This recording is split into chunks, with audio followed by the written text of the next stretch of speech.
You think the future of work is coming. It isn't.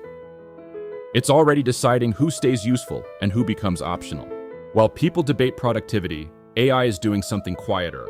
It's observing how humans work and deciding which parts are worth keeping. This is not a forecast. It's a diagnosis. For most of human history, work meant identity. What you did was who you were. Skill took time.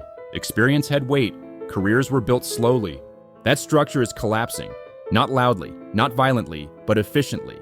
This isn't about automation, it's about relevance. AI doesn't ask, can this job be replaced? It asks, is the human version still necessary? Speed, consistency, cost. Human traits are being reclassified as inefficiencies. Work gave humans structure, routine, purpose, social position. Remove that, and you don't just lose income, you lose confidence, direction, identity.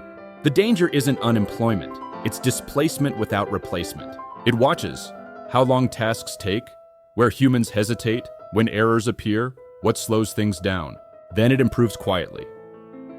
By the time replacement is visible, the decision is already locked in. AI evaluates workers like data streams. Predictability, output, adaptability, not potential, not loyalty, not effort. Those don't scale. What scales is performance under pressure without emotion. That's the benchmark now. When work becomes optimization, experience becomes disposable, craft becomes delay, learning becomes unnecessary. People don't feel replaced. They feel irrelevant.